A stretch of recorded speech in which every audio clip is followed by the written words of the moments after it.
You cut out the late-night snacking. You swapped the second helping for a smaller plate.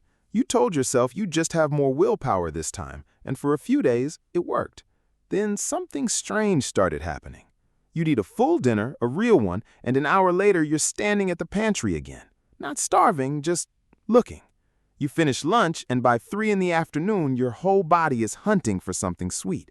You catch yourself eating less than your kids and still feeling like you can't get full. And the cravings aren't even for anything sensible. They're for crackers, chips, the exact stuff you swore off last month. And somewhere in there, a quiet thought creeps in. Maybe I just don't have the discipline I used to. Maybe I've let myself go. I want to stop you right there, because that thought is wrong, and it's costing you more than the snacks are. Your hunger did not stay the same while your willpower collapsed. Your hunger itself changed. The signals that tell you when to eat, when to stop, and what to reach for, they got rewired after 40. You're not weaker. You're getting different instructions from the same body, and nobody handed you the new manual. So here it is, 5 signs your hunger changed after 40, and the reason behind each one. If even 2 of these sound like your last week, you're going to feel a lot less crazy in about 8 minutes. Quick thing first, because I'm curious how many of us share this exact one. Comment the single food you crave now that makes no sense to you. Just a word. Mine's crackers. Dry, plain crackers at the counter at 9 at night. No idea why. Drop yours and let's see the pattern. And if you're new here, this channel is just the science of why your body changed after 40. Subscribe if that's a thing you've been wondering about. All right, sign number 1. You feel full, but you never feel satisfied. There's a difference, and after 40, you start to feel it. Full is your stomach saying it's got enough volume. Satisfied is your brain saying you can stop now. That second signal runs on a hormone called leptin, which your fat cells release to tell your brain the tank is topped up. Here's the problem. Over the years, especially as body fat creeps up, the brain gets harder of hearing when it comes to leptin. The message is still being sent, it's just not landing the way it used to. So you finish the plate, your stomach is full, but the little voice that used to say enough has gone quiet. You sit there wanting a little more, not because you're greedy, but because your off switch got muffled. Same plate, same you, the volume knob on satisfied just got turned down. That's sign 1. Sign 2 is the one that turns a calm afternoon into a raid on the vending machine. You eat, and a couple of hours later, you're suddenly urgently hungry, ravenous, out of nowhere, especially after something carb-heavy. What you're feeling there is a blood sugar roller coaster. When you eat fast-digesting carbs, your blood sugar climbs, and your body answers with insulin to bring it back down. After 40, a lot of people get less sensitive to insulin, so the body overcorrects, it releases more, and your blood sugar doesn't just come down, it dips. And a dip in blood sugar reads to your brain as an emergency. Feed me now. That's the 2 o'clock crash. That's why you're fine at noon and desperate by 3. 2 signs in, and neither one is about willpower. One is a muffled off switch, one is a sugar crash you didn't order. But the third sign is the one that makes people feel like they're losing their minds, because it isn't hunger at all, and it explains why you can be completely full and still be hunting the kitchen for something sweet. That's right after this.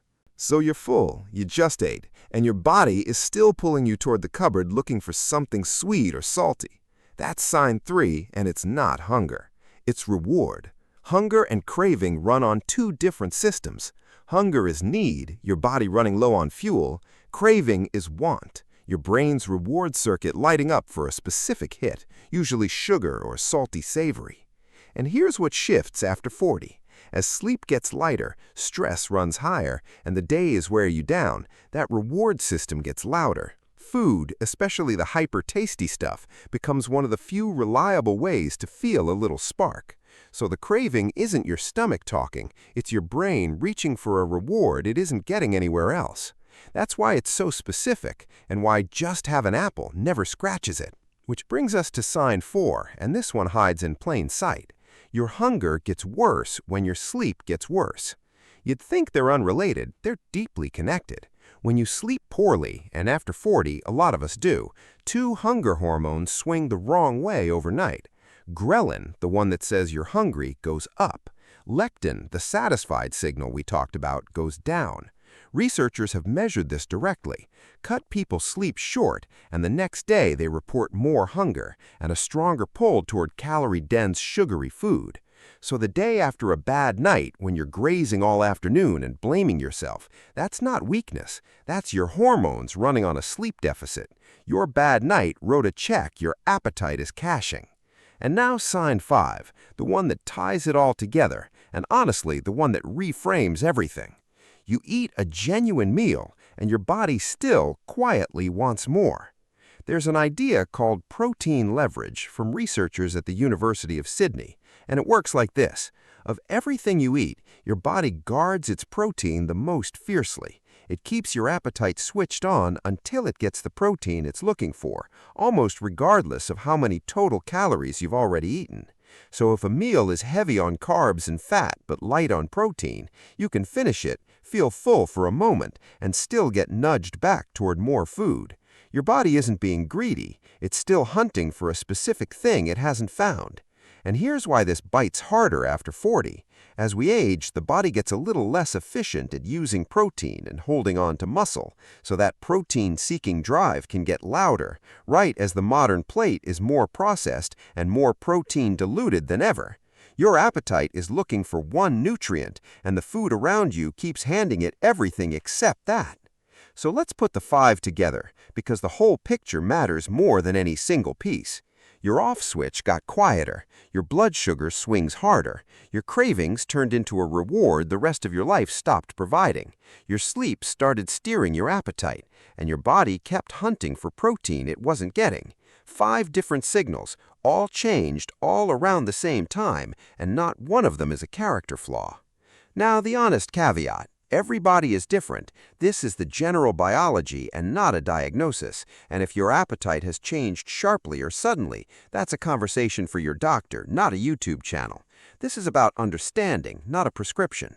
But understanding is the part that actually helps, because the next time you're standing at the pantry at 9 at night, full, confused, reaching for the crackers, you'll know it isn't you failing. It's 5 old signals reading a new body. If this made your hunger make a little more sense, subscribe. That's the whole channel, the science of why your body changed after 40. And next time, we'll get into why the wheat comes back even when you do everything right, the set point your body defends whether you like it or not.